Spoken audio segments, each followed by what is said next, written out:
Hi guys, welcome or welcome back to my YouTube channel. If it's your first time watching, welcome. I hope you like it, share, and I hope you choose to stay. By choosing to stay, I mean you actually subscribe to my channel and not just come back and watch more of my videos. If you are a returning subscriber, thank you so much, you guys. Thank you for the likes, thank you for the comments, thank you for the love, thank you for sharing. Listen, thank you for everything. Okay, so in today's video, I'll be talking about money.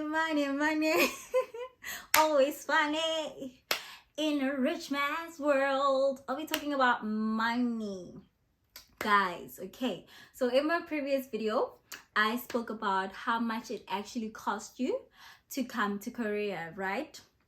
So I'm hoping that I will answer your question of whether or not it's actually worth it to spend that much amount of money to come to Korea, right? Okay, so a quick backstory is that I studied quantity surveying. I was working as a quantity surveyor for a consulting company, and we were consulting for a mine. So I didn't actually leave South Africa because I didn't have a job, but guys, the money was not, you know, like it wasn't hitting where it needed to hit. So I was like, okay, no, I need to reconsider and I need to reevaluate my life. And as much as I love construction, literally, like every time when I talk about my qualification and everybody's like, what, there's a lot of money in construction, I'm like, where, girl, where? Go South Africa, go corruption with king. Go South Africa. When you are in construction, guys, you only make money if you know people. If you know people, you know what I'm saying? So yeah, that was me. Yours. Okay, so without wasting any more of your time, let us get right into it. I'm so excited about today's video.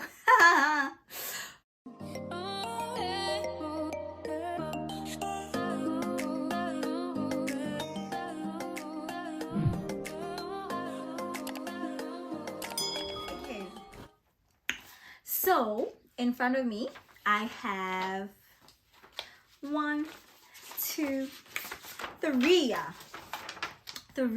documents, right? What do I have? I have my paycheck.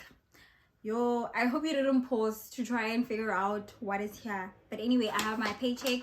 I have my electricity bill for this month, and I also have, what is this, the gas bill. Yeah, the gas bill for this month. Okay, I hope, guys, please don't scam me. Guys, I hope I didn't show my address or anything like that. Like yeah, just don't be naughty, okay? Don't be naughty. Don't be like my kids. Don't be naughty. Okay, anyway, guys, I'm sure a lot of you are wondering, is it really worth it to go to Korea and teach English? So I'll be answering that question. So when you are looking at coming to Korea, obviously you're looking for a job, you're actively seeking, and you find a contract or you are offered a contract, right? Guys, these are the basic things that you or any contract should include. I've never heard of a situation where a person says they didn't have these in their contract. If your school or your director or your employer is not offering these things, I suggest that you do not take the contract and rather look for a school that offers all these things, right? Number 1, your contract should include an apartment, right? An apartment should be free. You are not supposed to be paying for it unless they say we're going to give you an allowance of 400k or 600k Korean won, not rands. 400 to 600, and they say you can look for your own apartment and we will pay for the key money, and we will also pay for we will give you an allowance to pay for it monthly, right? Other than that, the apartment should be free and it should be furnished. So it should have a bed, a table, a TV, a microwave, a fridge, a stove, and a washing machine, and I think a chair, and lastly bedding, right? So yeah, those are the basic things that you should look out for. The second thing that you should look out for in your contract is whether or not they are offering you airfare, right? So if they are going to be paying for your plane ticket or not. With in my case, my school actually paid for my plane ticket before I left South Africa, so I didn't have to worry about having to buy a plane ticket. I know some people who actually had to pay for their plane tickets and they were reimbursed when they got to South Korea. The school can reimburse you within a week, or the first day you get there, within a week, within a month, or they will reimburse you with your first paycheck, right? I strongly suggest that you go with a school that offers you airfare, because I mean, you don't want to be spending between 8 and 13k, guys. I don't know, but yeah, that is you decide. But not personally, I would suggest that you go for a school that offers airfare. Okay, the third thing that your contract should include is a medical insurance. Okay, so you are going to be paying 50% of your medical insurance, and your employer is going to be paying 50% of your medical insurance. The fourth thing is, which is, guys, I don't know. Yeah, I think it's a good thing. It's a good one. Is your severance pay, right? So this is like a 13th check or a bonus. At the end of your contract, they will give you a month's worth of your salary, so equivalent to your salary. They will give you that just to say thank you for working with us, and that's that. Okay, so those are the four things that you should just look out for in your contract. So one, apartment, if they are offering you a free apartment, which they should. Number two, airfare, your plane ticket, are they buying it for you? Are you gonna have to buy it and they'll pay you back when you get here? Or what's gonna happen? You know, just be aware of those things. You don't want surprises at the last minute, right? Number three, medical insurance, they have to pay it. Number four, severance pay. Most contracts have it, if not all. Most, if not all, contracts have it. Okay, so quick disclaimer, guys. I just want to say the benefits that are offered with EPIC and Hagwons, or public school programs and Hagwons, are pretty much the same, except with EPIC, I believe they have a settlement allowance where they give you 300k just to say, hey, welcome to Korea, here you go, here's some money, which is wow. Which is wow, you know, just so that you can like get yourself pots and a few essentials that you might need and stuff like that. Okay, so what does your salary depend on coming to Korea? Your salary will depend on your experience. So obviously, if you are an experienced teacher, you have been working as a teacher in South Africa, guys, you must know your worth. You must know your worth. You must know your worth. Do not just take anything that is being offered to you. Know your worth. If you have experience, well, ask for. The second thing is a qualification. Like I said, I have a degree in quantity surveying, which is, hey, it's very far. It's very far from, there's a huge jump, you know, it's nothing related to education. So I mean, yeah, if you have a bachelor of if you have a bachelor of education, then obviously you are more valuable. Know your worth. Ask them for a salary increase. And what else did I want to mention? Oh, if you have a bachelor's of education, you do not need to do a TOEFL certificate. If you studied anything else, top of my mind, what can I think of? Metallurgy or civil engineering or mechanical or whatever, it's going to be an advantage for you to have a TOEFL certificate. I think I did mention in my previous video that it's not compulsory, but it gives you an advantage. So yeah, if you did not study education, I do suggest that you do your TEFL certificate. You can complete it while you're here, you can complete it before, but yeah, when you are looking for a job, you're more likely to get a job with a TEFL certificate. Or even if you like don't have it yet, just tell them that you are in the process of getting one. And yeah, and then I think another one would be the working conditions of the school, because I know somebody who works the same hours as me, but they're getting way more money. But also they I don't want to say they are overworked. Like it's hard, guys. Like it's hard. I don't know who sold people the dream or the idea working in South Korea is all roses.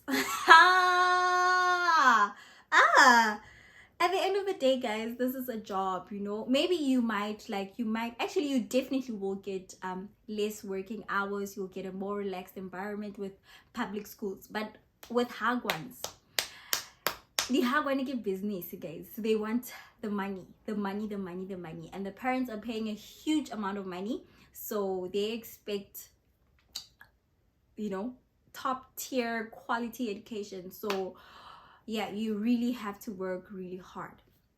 Okay, so now for the part that you have been waiting for, let me get right into it. So like I said, I actually have my paycheck here, and so this paycheck is not from the school that I'm currently working for. It's not from the school that I'm currently working for. I came here in November, and things happened. I'm at a new school. I'll do a sit down and talk about that in another video. But yeah, I just want to say, at my previous school, they offered me the standard, or the should I say the bare minimum, like the, guys, what do you call it? Oh my gosh, English. The starting salary. Yeah, the starting salary for somebody with no experience, and yeah, with just a TEFL certificate, no experience. This is the starting salary. Please do not take anything less than this. Please do not take anything less than this, guys. I know people who accepted salaries way less than this, because I don't know why, but I do not advise anybody to do that.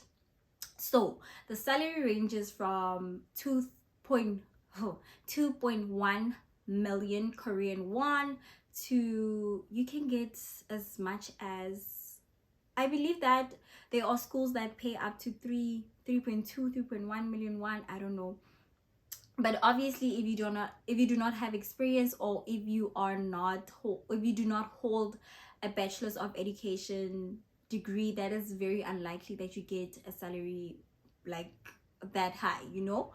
So the basic salary is 2.1 million Korean won. That is what I used to earn. I'm now earning, the basic salary that you are probably going to get is 2.1 million won, or between 2.1 million won. You can get 2.2, you can get 2.3. That's why I'm saying, like, if you have experience, know your worth, ask for a raise. But the basic starting salary is 2.1 million won.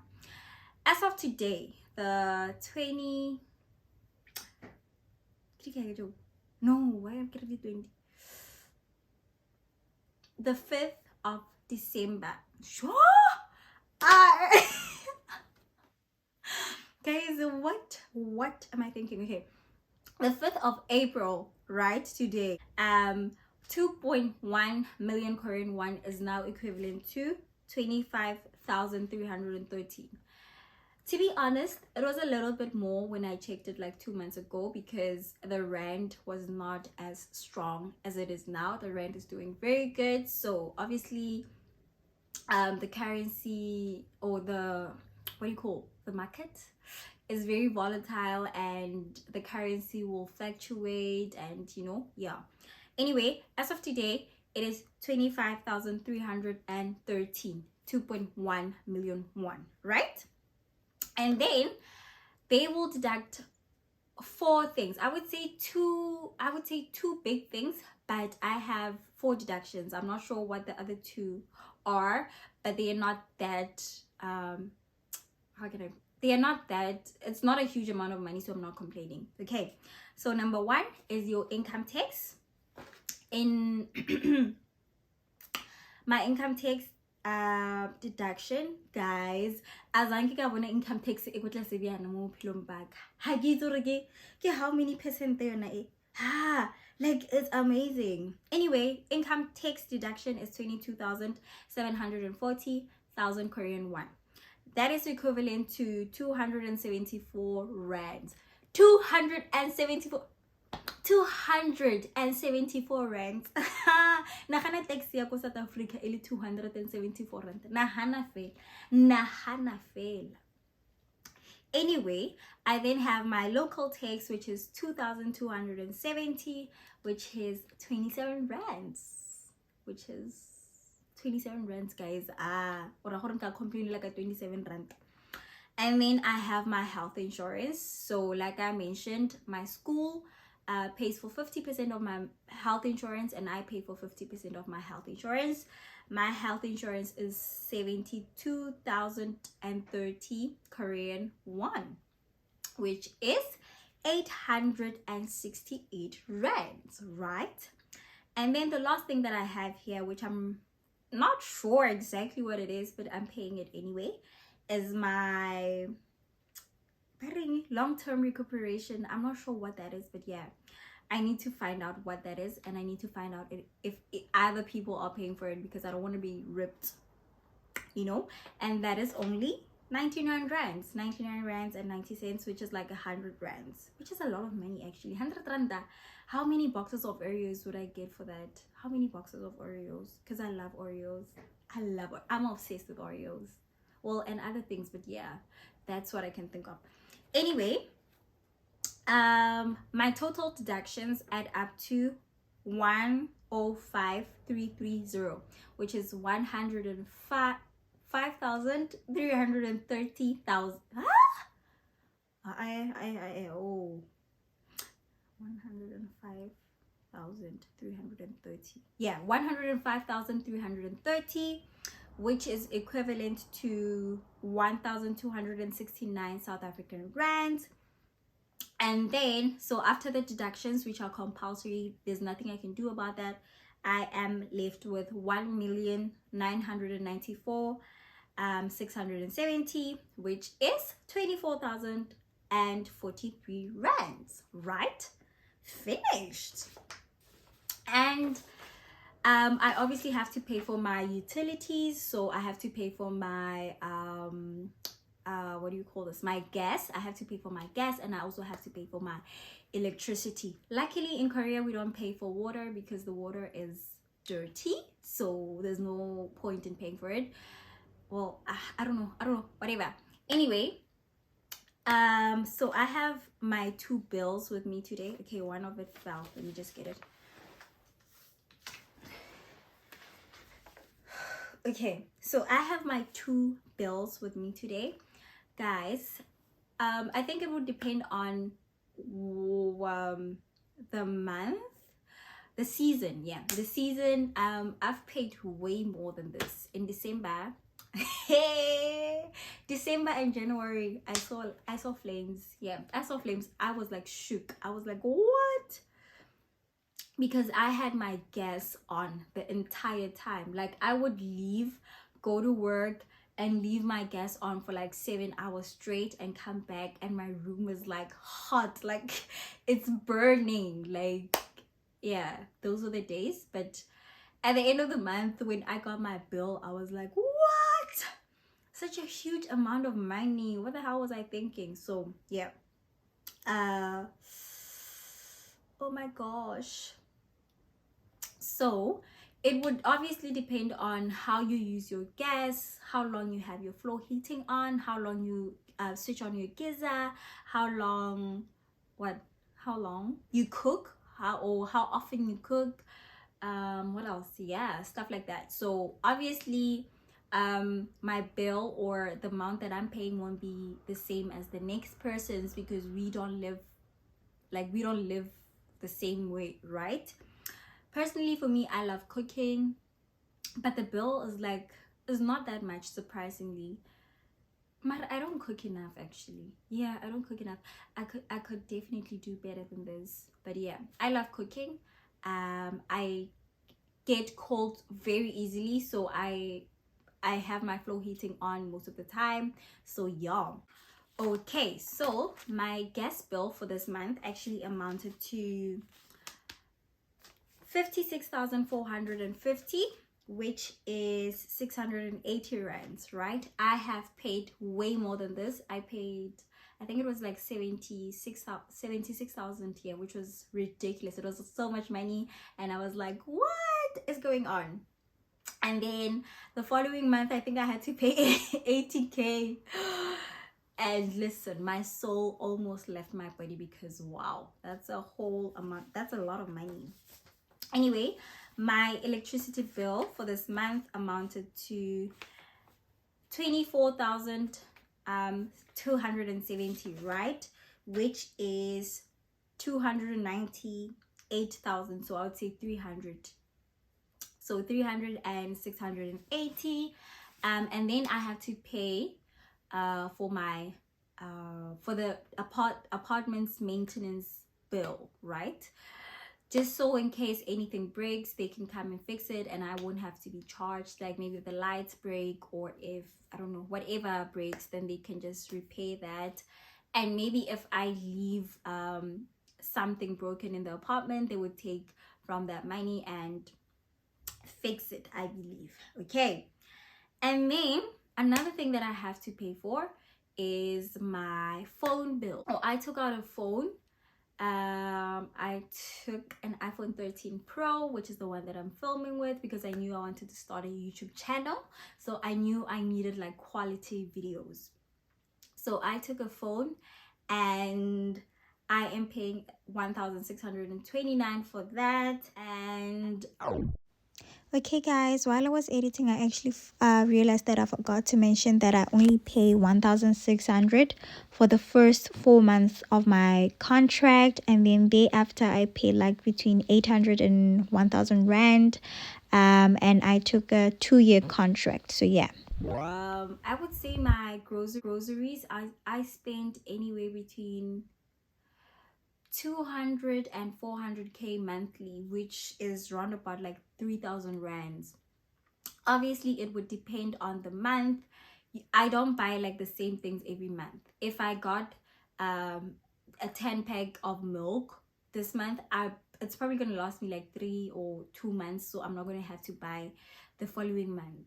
So yeah, basically those are my expenses. I would say they amount to 6,000 rands. And then obviously I have to take out money for entertainment, you know, going out, and just buying basic stuff like buying snacks and stuff like that. I don't know how much I spend on that, but I'm still able to save some money. And just so that you guys know, I am not paying for anything at home. So I do not have a car, I do not have a house, I do not have a child, I do not have anything. I don't have any responsibilities back at home, so I'm not paying for anything, right? I also wanted to say, guys, South Korea is not the only option. We have the JET program. In Japan, we have what else? I'm not sure what they call it. I don't know if it's a program, but the Taiwan Teach in Taiwan situation. We have China, we have Dubai, there's so many places where you can actually apply for teaching, and the money is so much better in other countries, just so that you guys know. Teaching in China, the money, darling, that is it. Okay guys, I hope that this video was informative. I hope that it was helpful. I hope that I tried to answer your questions, and I hope that if you are thinking about coming to Korea, I hope that this video kind of convinced you, because if it didn't, that's up to you. I get it in, guys. If it didn't, that's okay. Thank you so much for or don't forget to like. Do not forget to comment. Do not forget to subscribe. Do not forget to share. If you think this video is useful, I will see you very soon with another video. Goodbye.